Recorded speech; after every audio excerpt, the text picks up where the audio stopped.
Tour of Clark 2024, 18 kilometers individual time trial. Mag-i-enjoy kaya sila sa mga ahon ngayon? Magandang abangan to yung kanilang ITT ngayon dahil yung ahon talaga. Andyan si Sir Aljan. Magkakasunod sila dito ni Sir Austin ng NTM Excellent Dodos. Ito Sir Aljan, matulin yung kanyang start dito At meron pa silang mga ahon talaga. Yung dulo talaga at yung gitna rin, maahon 18 kilometers. Sir Austin, panay-panay lang siya muna dito dahil ang tinatansya na rito yung ahon talaga. Dahil nakita natin kila Pascual at kay Corpus, grabe yung mga ahon nila Teen gradient, yung ahon nila 40 kp si Corpus. Pero si Pascual doon ay nakababa na yung dalawang balikat ni Pascual. Sir Austin, dahan-dahan lang muna siya rito. Kumbaga pinapanay-panay lang muna dito.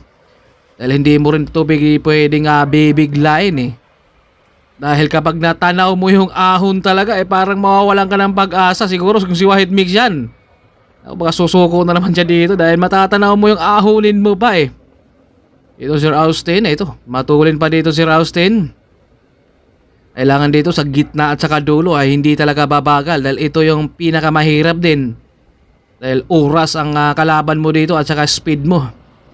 Ito matulin panay-panay lang dito si Sir Austin. Andito naman si Sir Aljan, no? Naka-big ring din dito, Sir Aljan, Ito, mag-ramdam na rin dito ni Sir Aljan na makunat talaga yung kanilang ahon ngayon, kumbaga yung kanilang ITT. Pero ay hindi rin siya nawawala ng pag-asa kung mga dinahandahan lang muna dito. At nakikita natin Sir Austin na talagang nararamdaman niya dito yung kunat ng ahon. Maliban sa kunti lang yung dumadaan rito, talagang napakakunat yung kanilang ahon dito. Kaya dahil kahit mga pro talagang nahirapan. Eto, panay-panay pa rin siya dito si Sir Austin.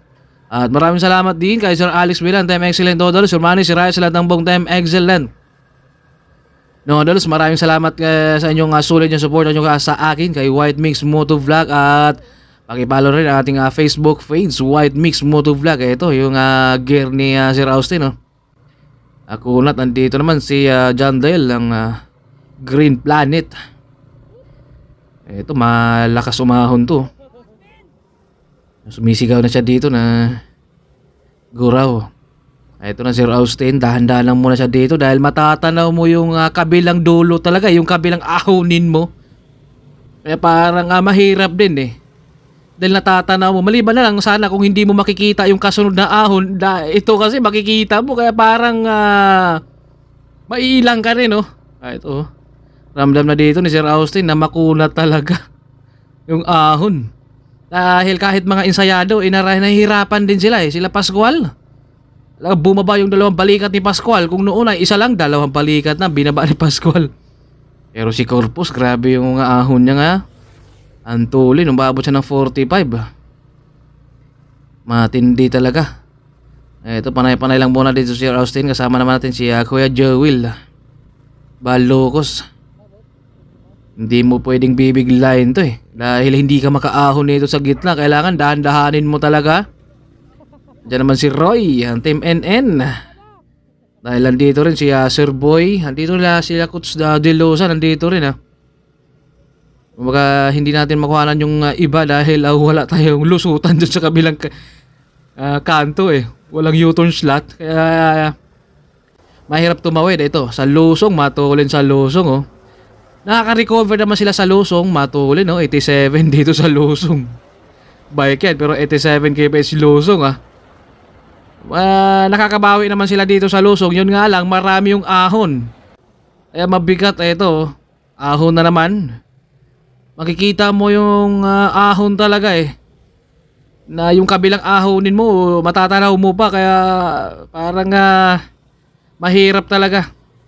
Ito, tumatayo na dito Sir Austin dahil nararamdaman talaga niya dito na napakakuna to. Ito yung maganda pala sa ITT, pero yung mga climber naman talaga ang mag-i-enjoy. Pero si Corpus talagang pinatag niya 40 sprinter si Corpus, pero pinatag ni Corpus dito. Panay-panay pa rin dito si Austin. Napakatindi yung kanilang ahon rito. Dahan-dahan lang muna dahil hindi mo pwedeng bibiglain. Solid na solid yung kanilang laban rito na Tour of Clark 2024. Ito yung kanilang individual time trial, oras, speed. At kailangan tansyado mo rin dito. Kumbaga dapat hindi ka babagal. Hindi ka rin pwedeng magmamadali dito dahil baka maubusan ka pagdaling sa gitna at saka dulo eh. Kailangan matatansya mo talaga. Sayang wala dito sila Rustom Lim. Pero nandito sila Warren Bordeos. Wala sila Lim dito ngayon. Yan yung mga malalakas sa ahon. Ito, tuloy-tuloy pa rin. Ito, Losong. Grabe yung mga Losong nila. Nakakabawi naman sila sa Losong pero maraming ahon rin. Matulin yung Losong dito ni Sir. At ito ay aahon na naman siya. Ang bigat talaga. O nararamdaman na talaga dito ni Sir. Makunat yung ahon. Mga dahan-dahanin talaga. Hindi talaga pwedeng bibiglain eh. Dahil hindi ka makakausad kapag binibigla. Ito may naglalakad na nga dito. Payat yan, naglalakad. Pero talagang kapag hindi ka sanay sa mga climber at saka sa ahon, talagang maglalakad ka talaga. Ito malakas to dito si Sir. Ito na, patuloy pa rin dito si Sir na umuusad. Kumbaga ito nakakapag-recover na siya. Dahil ahon talaga kanina, medyo nahirapan siya eh. Ito nakakapag-recover na siya. Tinitest dito ni Sir na mga kausad talaga siya dito. Dahil yung kunat nito gradient 10 ng gradient sa kanilang ahon eh.